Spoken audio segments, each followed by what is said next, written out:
म्हणला. नारद काय केले, विष्णूकडे गेले आणि विष्णूला सांगितलं, म्हणले हो म्हणले देवा, म्हणले सर्वात श्रेष्ठ संत असणारा कोण आहे म्हणले. मग भगवंतानं विचार केला थोडा, म्हणला ह्याला थोडं पिन मारावी लागते म्हणलं, तवा हवा सुटत. मग भगवंतानं सांगितलं, म्हणला मला काय विचारतोच म्हणला. त्या एका ठिकाणी म्हणला एक आड आहे, त्या आडात सरुड आहे म्हणला, त्याला जाऊन विचार म्हणला.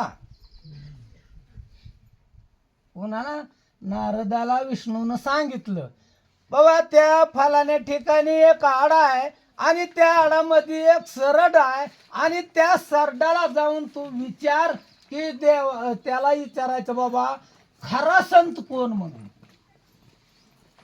नारद मुनीनं भगवंताची आज्ञा पाळली आणि तो नारद असणारा त्या विहिरी किंवा आडाजवळ गेला आणि आडाजवळ गेल्यानंतर वाकून बघितलं तर मोठा लट सरड त्या आडामध्ये होता. मग आडा त्यानं सरडाला पाहिल्याबरोबर ती सरड मरण पावला. मरण पावल्यावर पुन्हा परत नारद गेले महागाई. देवा काय म्हणला, म्या विचारायच्या अगोदर तर म्हणला ते सरड मेला म्हणला. मेला बर म्हणला. त्या एक म्हणला नितळी गावच्या राजाच्या घरी एक राघू आहे म्हणला. राघू पिंजऱ्यात घालून अडकावलेला आहे म्हणला. कुठं डॅलच्या मध्ये म्हणला. बर त्या राघूला विचारून ये म्हणला खरा संत कोण आहे. संताविषयी आहे बरं का. कसं आहे, तुम्ही संत म्हणलेला, मग आता संत म्हणावं कोणाला, त्या संताच्या विषयावर हा आपला निषेध चालू आहे.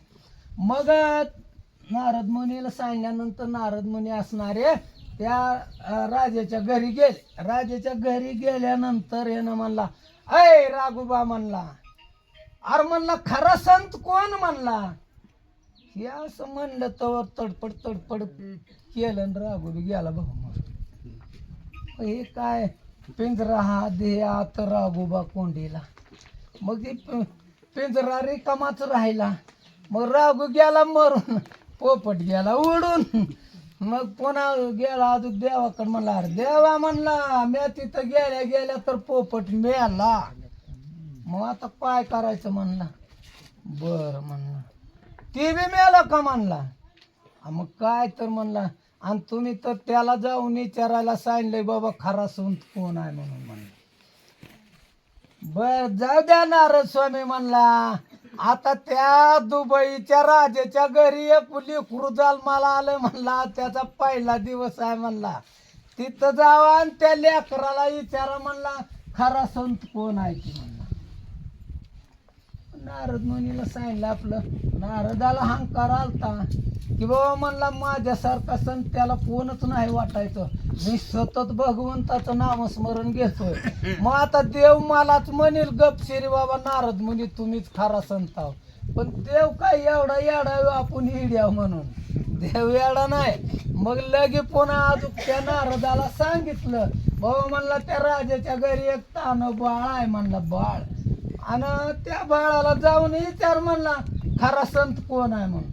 बर त्या राजाला 12 वर्ष लेकरू नव्हतं. इथे 12 वर्षानंतरानं पुन्हा त्याला ते लेकरू झालेलं होतं. मग म्हणलं, मग नारद बी थोडा मनात विचार करायला. बरं कामाच्या अगोदर भाऊ विचार करावा लागतंय. काम होऊन गेल्यावर पुन्हा विचार करून काय उपयोग नाही. नारद मुनी म्हणले, आता एक सरड आणि एक राघू होता, ही दोन्ही मिली म्हणला. बर हेच कोण आपल्याला काय म्हणलं नाही म्हणला. बरोबर आहे म्हणला. मग आता त्या राजाच्या घरी बाळ जन्मल्यावर त्या राजानं हातीवर माणसं बसवून साखर सगळ्या गावात वाटायला चालू होती. आनंद होता ना. 12 वर्षाला लेकरू झालं. आणि बरं नारदानं पुन्हा विचार करायला सुरू केला.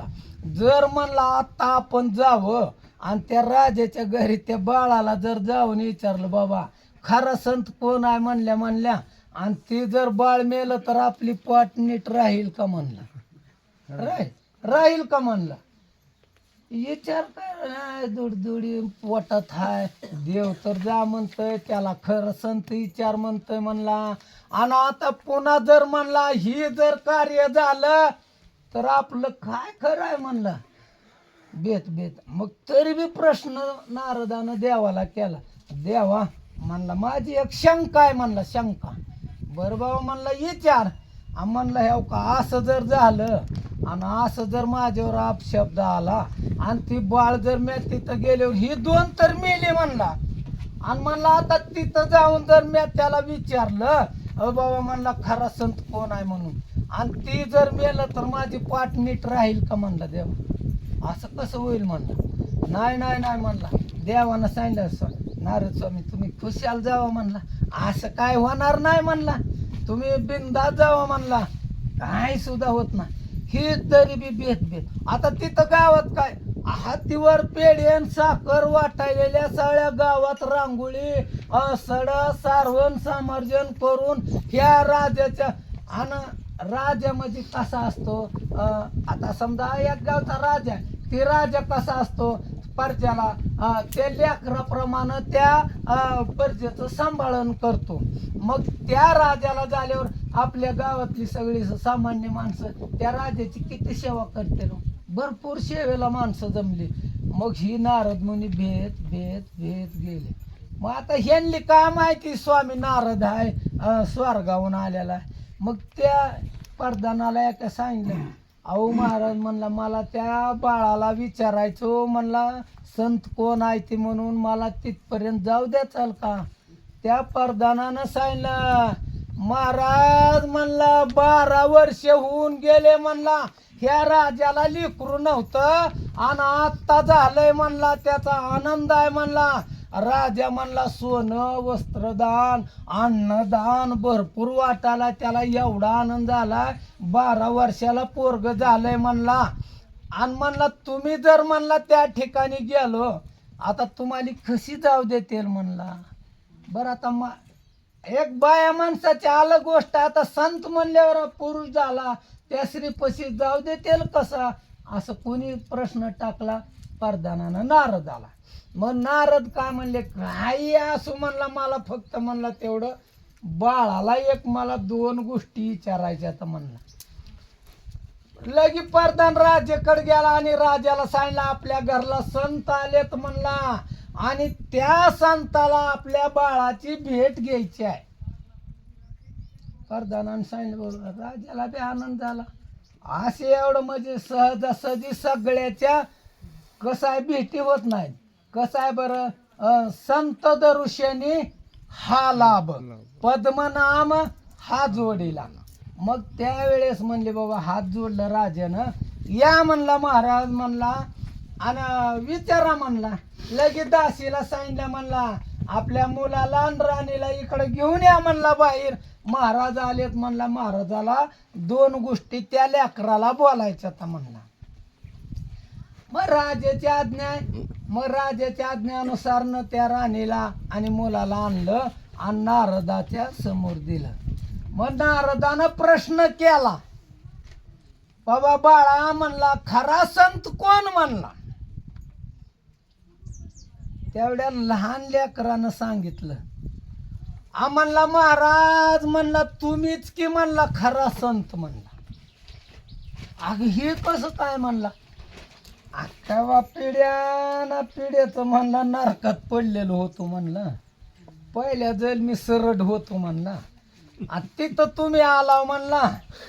तिथं मेलो म्हणला उद्धार झाला. पुन्हा राघूच्या जन्माला गेलो म्हणला. तिथं तुम्ही आला म्हणला राघू होतो म्हणला. तिथलं बी मेलो म्हणला. मग तुम्ही महान संतात म्हणला. संत दर्शनी हा लाभ म्हणजे संताच्या दर्शनानं लाभ होतो. आता कसं आहे संत खरा ओळखी नाही कठीण आहे. आता संत कोण आता हा आपण म्हणतो महावीर आहे महावीर. आपण महावीरच्या अंगात काय गुण आहे ते तुम्हाला काय माहिती आहे.